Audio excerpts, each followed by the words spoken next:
Hello guys, ഞാനാണ് guys മണിസല നാടൻ YouTuber guys. നമ്മളുടെ ചമ്മാട് അടുത്ത് പാറക്കടവ് അടുത്താണ്. പാറക്കടവ് നമ്മളെ വാപ്പുഷ്യാജിന്റെ ഈ ഭാഗത്താണ്. ഇതിനെ പറ്റി നമുക്ക് ചോദിച്ചാൽ വേണ്ടിട്ട് രണ്ട് ഉസ്താദുമാരുണ്ട്, അവരോട് ചോദിച്ചോക്കാം ഇതിന്റെ എങ്ങനെ. ഹലോ ഉസ്താദേ, നമസ്തേ ഉസ്താദേ. ഇതിന്റെ ചരിത്രങ്ങളൊന്ന് പറയോ?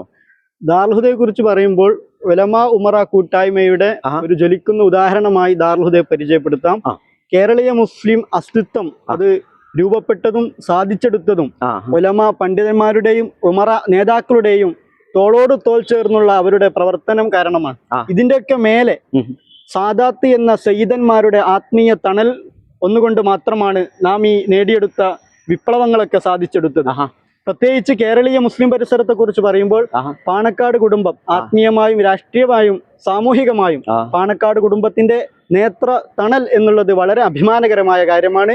ഇന്ന് ദാർൽഹുദയുടെ പ്രസിഡന്റും ചാൻസലറും ബഹുമാനപ്പെട്ട പാണക്കാട് സയ്യിദ് സ്വാദിഖ് അലി ശിഹാബ് തങ്ങളാണ്. ഇതിന്റെ വൈസ് ചാൻസലർ ലോകത്തെ സ്വാധീനിച്ച 500 വ്യക്തിത്വങ്ങളിൽ വർഷങ്ങളായി തെരഞ്ഞെടുക്കപ്പെട്ടുകൊണ്ടിരിക്കുന്ന ഡോക്ടർ ബഹാവുദ്ദീൻ മുഹമ്മദ് നദവി, നമ്മുടെ ബഹാവുദ്ദീൻ ഉസ്താദാണ് ഇതിന്റെ വൈസ് ചാൻസലർ.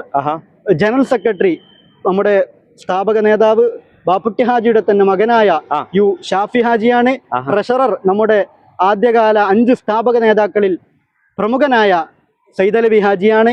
ഇങ്ങനെയുള്ള ഉലമാക്കളും ഉമറാക്കളും തോളോട് തോൾ ചേർന്ന് അതിന്റെ മേലെ സാദാത്തിന്റെ ഒരു ആത്മീയ തണൽ, ഈ 3 കാര്യങ്ങളും സമഞ്ജസം സമ്മേളിച്ചപ്പോഴാണ് നാം ഈ വിപ്ലവങ്ങളൊക്കെ നേടിയെടുത്തത്.